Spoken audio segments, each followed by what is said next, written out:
Hey guys, so the look that I'm going to be doing today, being that, I work at Mac, I'm sure many of you guys employees out there may know, we have like certain theme days. So what someone will do is they'll make like a face chart and then everyone will wear, the same look together.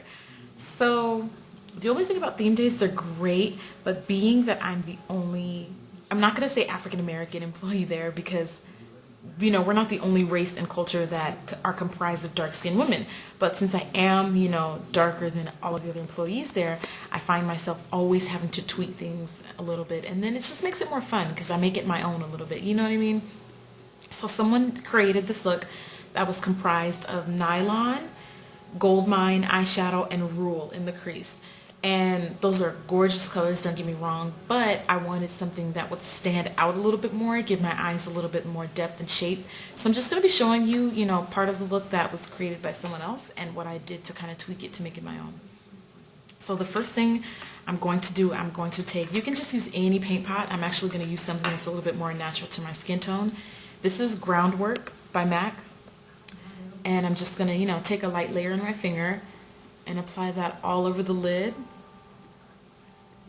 all the way up to brow bone, and I'm just going to smooth it out. And I'm applying this kind of generously, but I'm making sure that I'm smoothing it out all the way. Because you want the eyeshadow to have something to adhere to. That's literally the point of a base. It's not supposed to dry. It's supposed to stay creamy on the eye because you want the shadow to literally stick to it. So after you have your base of choice applied, now the trick with making rice paper work for darker skin tone women, you can't pack this on the way you normally would any other eyeshadow. I'm just going to take my 224 brush and tap off any excess. I'm not even going to apply a lot of the product to my brush. So I'm just going to use that. And what I'm going to do is I'm just going to lightly graze this in my brow bone area. Because like I said, if you just pack this on like you normally would any other brow bone color, it's just not going to work. And I think, I think rice paper can work for everyone. You just have to know how to apply it, in a way that it'll complement you. So take your Rule eyeshadow. I'm still going to use the same brush. And this is going to be my crease color. Now, the way that I'm applying this crease color, I'm not going to apply it. I'm actually using a different application technique. Rather than applying it in a rounded kind of way, I'm actually going to start in my brow, at the end of my crease here, and I'm actually applying it diagonally into my brow bone. Just like that. Now, I really, really like that application technique because it kind of like changes the shape of the eye and gives you more definition. So watch me as I apply this straight up, almost as like right underneath the brow bone, as opposed to rounded, okay? It's going to change the shape of our eye.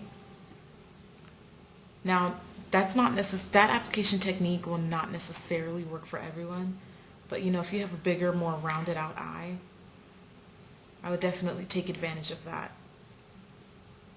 And once again, it's like a straight line, like a diagonal line.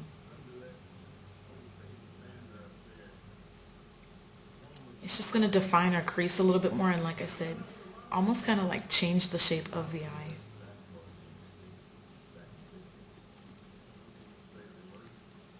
And Rule is a really soft color on me, so I'm just like really applying this generously.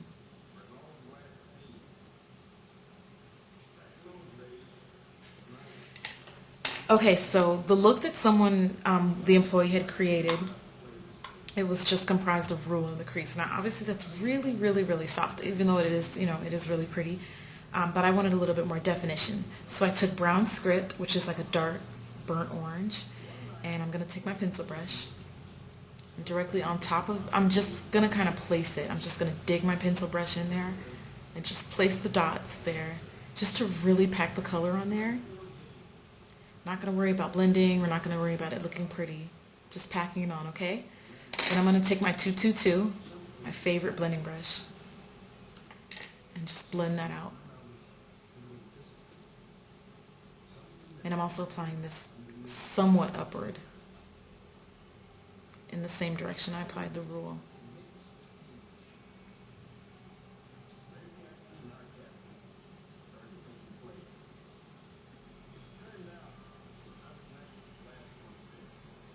And I'm almost kind of like pushing the brush into my crease. Really gives you a little bit more definition. See, I'm like literally in the socket. That looks so weird, I know. But just really work it in there. I'm also going to take, a little bit of that shadow I had on the pencil brush and underneath my lash line. I'm going to apply that there.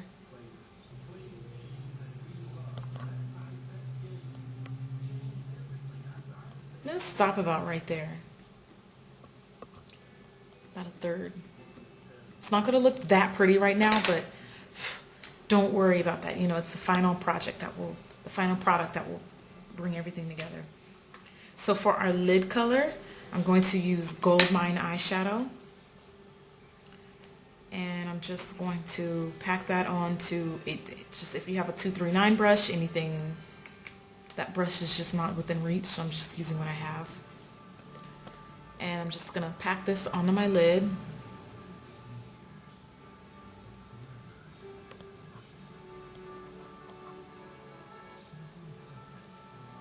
I'm going to get a little bit in the inner corner, but we're going to leave that because we're going to apply nylon there.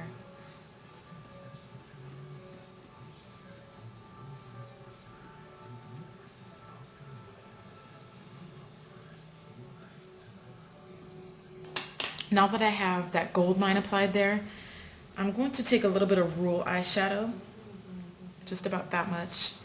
Now where these two colors meet, I didn't want it to just look yellow and then gold. So I'm going to take a little bit of Rule and just kind of blend out in between so that they just look blended a little more naturally.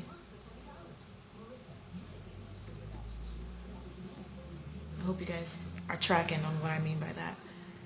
But yeah, it just helps the yellow just looks blended into those orange colors a little bit better by doing that. Then I'm going to take nylon, and I'm just going to use the same pencil brush, and I'm going to apply that on the inner corner of my eye.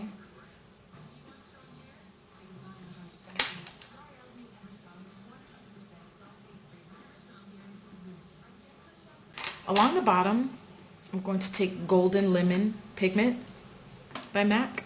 This is basically the pigment equivalent of Goldmine eyeshadow. It's a little bit more vibrant. So I'm going to take that and my 212 brush. It's going to really allow you to like work underneath that bottom. This is my favorite brush for bottom lash line. And on the inner corner, I'm just going to pop that into the inner corner. Just a little bit though. Just so you have just a little pop of color. That's pretty much it. Then, you're going to need this brush again, so just kind of dust some of that off. I'm going to take Minted Liner by MAC. It's just like one of those emerald green looking liners. It's really pretty, one of my favorites. And I'm just going to pop this into my lash line.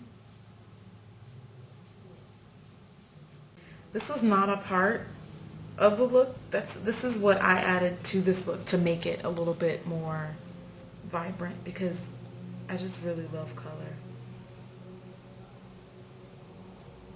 In order to set that pencil and also so that it stands out a little bit more and lasts longer, I'm going to go back with that 212 brush and I'm going to use Teal pigment and just set the liner. Just put it directly on top. And pigments are safe to use in the waterline. So that's literally all I'm going to do is just place it directly on top. For my liquid liner, instead of using traditional black, which is what I normally go for, I'm going to use Dipdown, and that is a dark brown, and I'm using my 209 brush to line my top lash line.